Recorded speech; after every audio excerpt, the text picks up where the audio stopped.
Bienvenidos al estudio de hoy, que es una continuación de la semana pasada.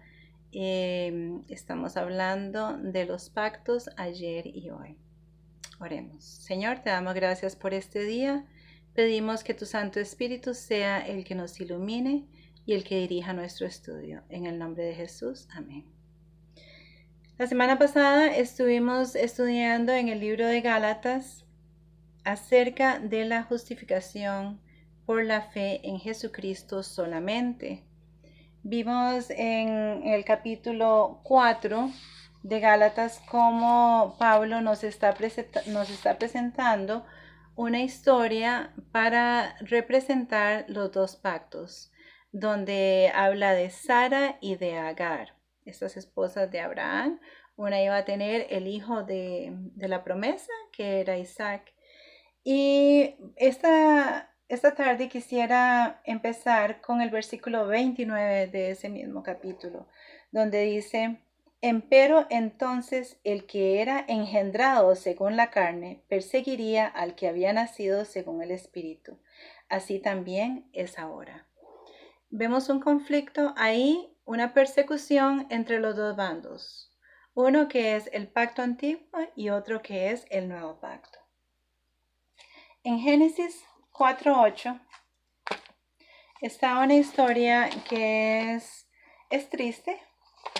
Es la historia de Caín y Abel. El versículo 8 dice: Y habló Caín a su hermano Abel. Y aconteció que estando ellos en el campo, Caín se levantó contra su hermano Abel y lo mató. Había un conflicto entre Caín y Abel. El Señor Jehová había requerido un sacrificio específico. Caín se rebeló contra el Señor y quiso traer su propia ofrenda, hablando del pacto antiguo: yo lo hago a mi manera. Y al Abel no hacer lo mismo, él se enfureció contra su hermano y lamentablemente lo mató. Es una historia muy, muy triste. La humanidad estaba apenas en pañales, se puede decir, pero ya vemos cómo ese conflicto ha existido siempre. Gálatas 3:1.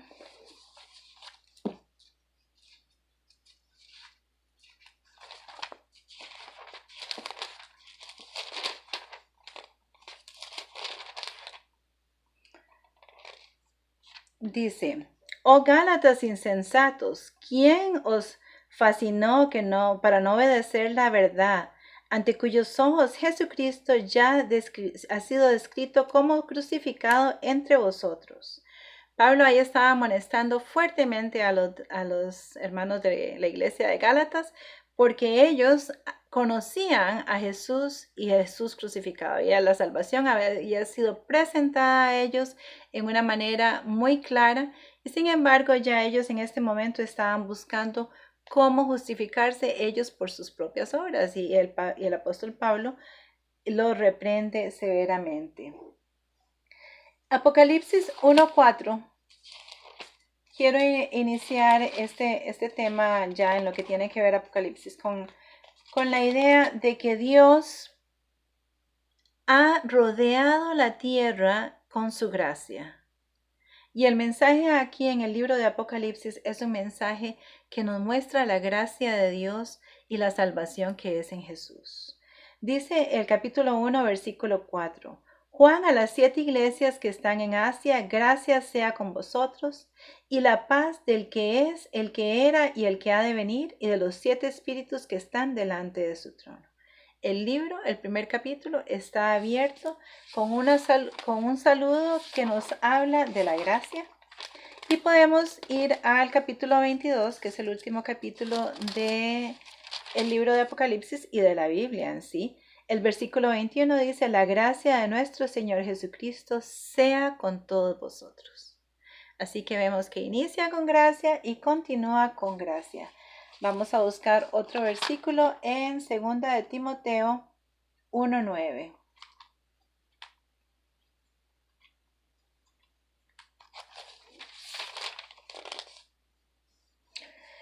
Dice que nos salvó y nos llamó con vocación santa, conforme a nuestras obras, mas según el intento suyo y gracia, la cual nos es dada en Cristo Jesús antes de todos los tiempos, esta gracia que nos fue dada a nosotros antes de todos los tiempos, antes de que este mundo ya existiera, ya el Señor tenía esa gracia para usted y para mí. Es hermoso saber que no fue un plan que Dios sacó de último momento, sino que el Señor ya había pensado en cómo mostrarnos el camino de la salvación. Génesis 3:15.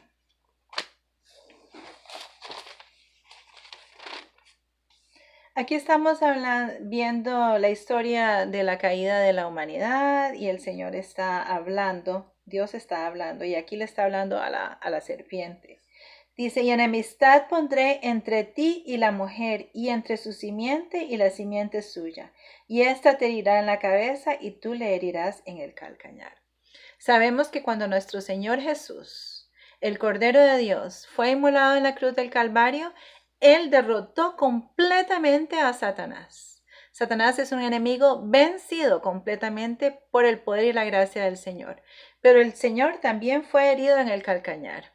Vamos a ver en Daniel 9:26, porque la Biblia tiene una gran armonía en todo lo que dice. Entonces aquí vamos a ver cuando el profeta Daniel recibe una visión del advenimiento del Mesías, una visión que le decía específicamente el tiempo en que el Señor vendría. El versículo 26 nos está hablando, 9.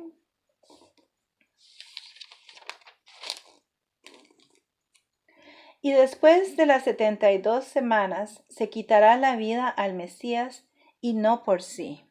Ahí está hablando de la muerte de nuestro Señor Jesucristo, que Él no se quitó la vida, sino le fue quitada. Nosotros, sus criaturas, clavamos al Señor en la cruz del Calvario. Esa fue esa herida en el calcañar de la que nos está hablando Génesis. Apocalipsis 5:6.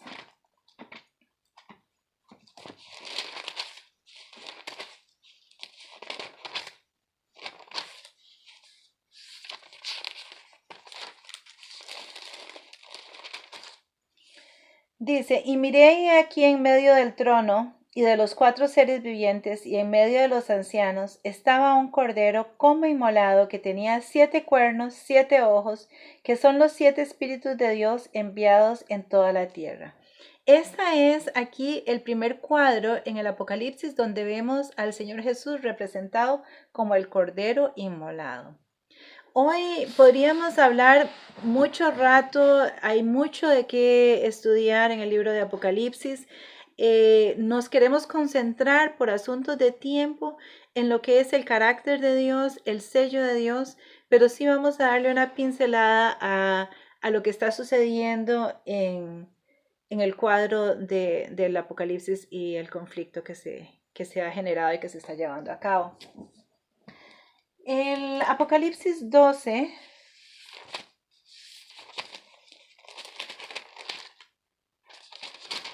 capítulo 12, versículo 1, dice así la palabra del Señor.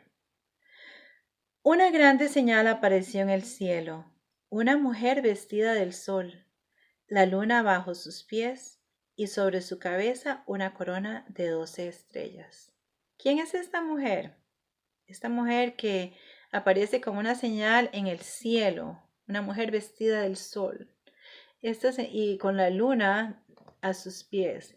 Esta es un cuadro de la iglesia remanente en el tiempo del fin. Vamos a ver también ahí en Apocalipsis 17, porque nos vamos a encontrar con otra mujer, un contraste, como siempre lo hay en las escrituras, el antiguo y el nuevo pacto. El capítulo 17, versículos 3 y 4 dice, y me llevó en espíritu al desierto, y vi una mujer sentada sobre una bestia bermeja, llena de nombres de blasfemias, que tenía 7 cabezas y 10 cuernos, y la mujer estaba vestida de púrpura y escarlata, dorada con oro y adornada de piedras preciosas y perlas, teniendo un cáliz de oro en su mano lleno de abominaciones y de la suciedad de su fornicación. Aquí hay dos cuadros, un cuadro de una mujer que simboliza la iglesia remanente y también vemos aquí una ramera.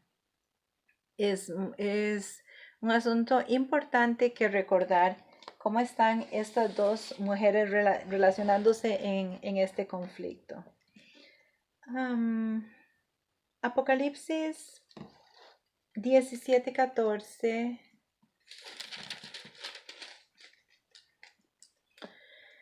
dice, ellos peleaban contra el Cordero y el Cordero los vencerá, porque es el Señor de los señores y el Rey de los reyes, y los que están con él son llamados y elegidos y fieles. Hay un conflicto aquí con estas bestias. Hay unas bestias en Apocalipsis 13, que son unas bestias feroces, tremendas, horribles, poderosas. Y tenemos el contraste del cordero, que es un cordero que viene a luchar contra estas bestias. En la vida real, si nosotros pudiéramos pensar que siquiera un león luchando contra un cordero jamás vencería el cordero, pero este cordero sí vence. El Cordero de Dios vence, gracias a Dios, por su poder y por su gran misericordia. Filipenses 2, del 5 al 8.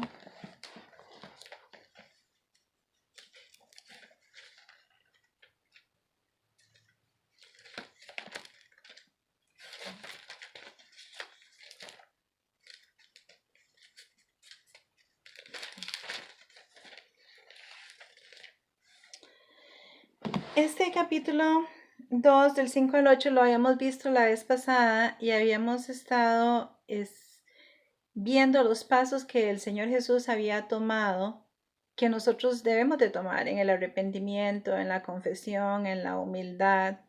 El versículo 8 dice, y hallándose en la condición de hombre, se humilló a sí mismo, hecho obediente hasta la muerte y muerte de cruz. El Señor no dejó nada sin hacer en la controversia de la salvación nuestra. Él hizo todo lo que tenía que hacer para que nuestra salvación estuviese asegurada. Hay en estos últimos días una gran cantidad de religiones falsas, de personas que proclaman tener la verdad y no la tienen. Nuestro Señor nos dijo que eso iba a ser así. En Mateo 24, que es un capítulo muy bueno que deberían de leerlo en su tiempo libre, seguramente ya lo han leído. En los versículos 11, 24 y 25. Dice el Señor hablando, y muchos falsos profetas se levantarán y engañarán a muchos. Esto tiene que ver con esta ramera al final de los tiempos. Y dice, porque se levantarán, versículo 24 y 25, porque se levantarán falsos cristos y falsos profetas y darán señales grandes y prodigios de tal manera que engañarán, si fuera posible, aún a los escogidos. He aquí que os lo he dicho antes. El Señor sabía que estas cosas iban a suceder y Él nos está diciendo, tengan cuidado. En este momento podemos ver el hombre tratando de salvarse por sus propios medios, como el antiguo pacto. Hay personas que creen que tienen la verdad dentro de sí, que si buscan profundamente dentro de su ser van a encontrar bondad, van a encontrar paz, se van a encontrar a sí mismos. Hay otros que piensan que pueden sanarse ellos mismos y pueden pensar positivamente, lo lograrán. Hay otras personas que creen que tienen que hacer sacrificios grandes para poder ser aceptados por el Señor o penitencias largas para poder ser reconocidos como hijos del Señor. También hay filosofías completamente opuestas al cristianismo que exaltan a otros dioses y aún a nuestro enemigo. Pero de lo que nos tenemos que cuidar todavía más Es de estos falsos profetas que nos está hablando el Señor Jesús en el capítulo 24 de Mateo. Porque esta es gente que es cristiana. Esta es gente que no pueden estar diciendo solo mentiras, 100% mentiras de la escritura, porque nadie les lo seguiría. Entonces es una mezcla de mucha verdad con un poquito de mentira. Y por eso van a haber muchas personas que siguen la tradición en vez de lo que Dios dice y por eso debemos de estudiar las escrituras en este momento. Es un tiempo de estudio, de meditación, es un tiempo de buscar al Señor mientras que Él puede ser hallado, porque ya se avecina la tormenta, ya se ven los nubarrones y debemos de estar preparados. El Señor ha hecho la provisión. Simplemente nosotros debemos de ser hijos obedientes y buscarlo mientras que Él puede ser hallado, como les digo. Apocalipsis 18:4.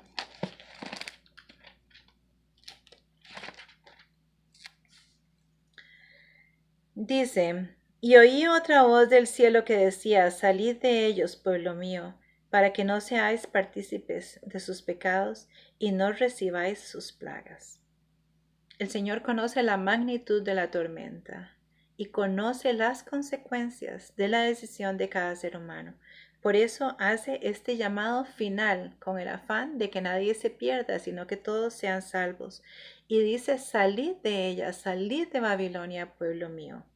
Eso es el deseo del Señor, que seamos salvos. Pero también nos ha dado un libre albedrío y por eso mucha gente no va a ser salva. Vamos al capítulo 14 del mismo libro de Apocalipsis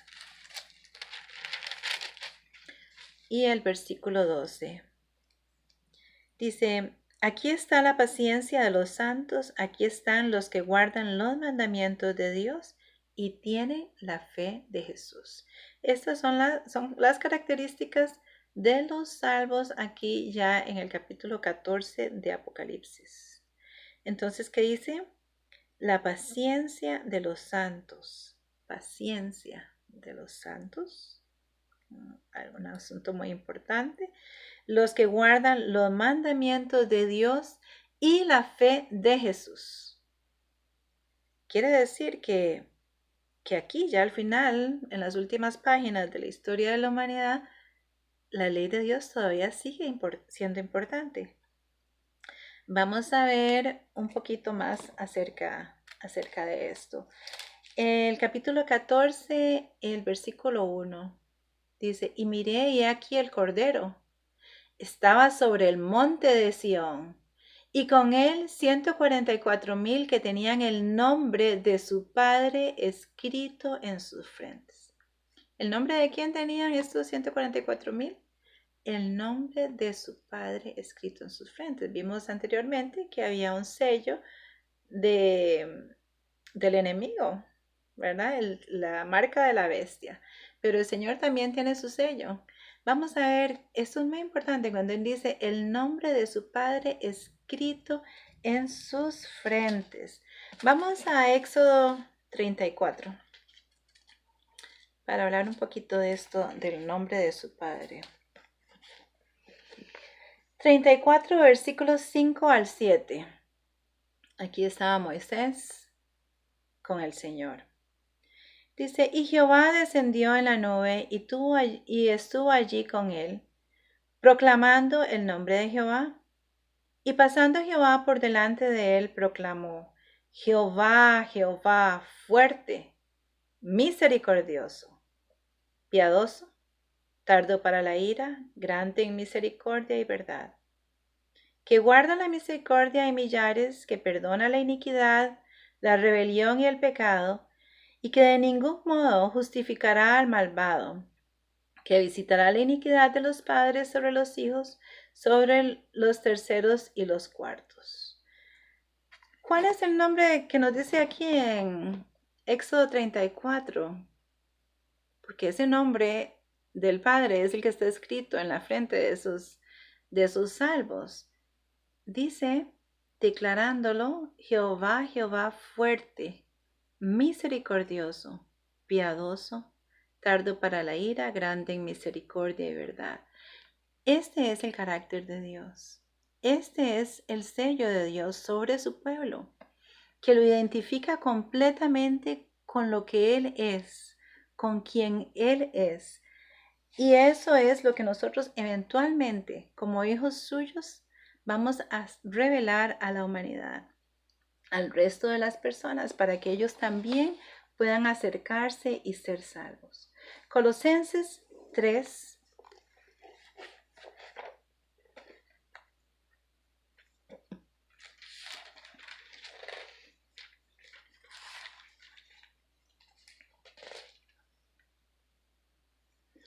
El capítulo 3, los versículos del 10 al 14. Dice, y revestidos del nuevo, del cual por el conocimiento es renovado conforme a la imagen del que lo creó, donde no hay griego ni judío, circuncisión ni circuncisión, bárbaro ni escita, siervo ni libre, mas Cristo es el todo y en todos. Vestidos pues como elegidos de Dios, santos, amados, de entrañas de misericordia, de benignidad, de humildad, de mansedumbre, de tolerancia, sufriendo los unos a los otros y perdonando los unos a los otros, el que tuviere queja del otro. De tal manera que Cristo os perdonó, así también hacedlo vosotros. Versículo 14. Y sobre todas las cosas, vestidos de amor, el cual es el vínculo de la perfección. Este es el carácter de Dios, que esto es lo que hace. El que está en Cristo es una nueva criatura. Esta es la nueva criatura que a través de la misericordia y la gracia de Dios podemos ser transformados en la semejanza de Dios, porque para eso Él nos hizo para ser semejantes a Él. Primera de Corintios 6.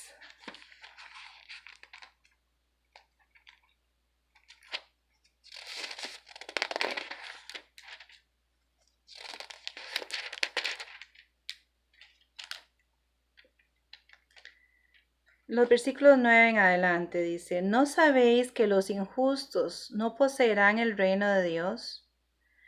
¿No eras que ni en los fornicarios, ni los idólatras, ni los adúlteros, ni los afeminados, ni los que se echan con varones, ni los ladrones, ni los ávaros, ni los borrachos, ni los maldicientes, ni los robadores heredarán el reino de Dios? Una lista, algunos de estos pecados los consideramos mayores que otros, pero todos son igual delante de Dios. Pero vea el versículo 11, muy importante leer ese versículo, dice, esto eras algunos, mas ya sois salvos, ya sois santificados, ya sois justificados.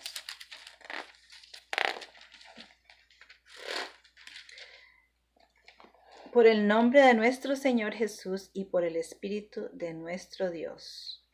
No hay pecado que el Señor no pueda perdonar. Aquí hay una lista de un montón, algunos los consideramos, como digo, peores que otros, pero no hay nada, ni un solo pecado, ni el peor de los pecados en esta tierra que el Señor no pueda perdonar. La mano poderosa de Jehová nos sostiene y nos saca del lodo cenagoso de donde quiera que estemos, si nosotros accedemos a que Él obre en nosotros, tanto el querer como el hacer de su buena voluntad. Si nos arrepentimos y lo buscamos, Él está diciendo, muchos de ustedes eran estas cosas, pero ahora son santificados. ¿Qué cambio?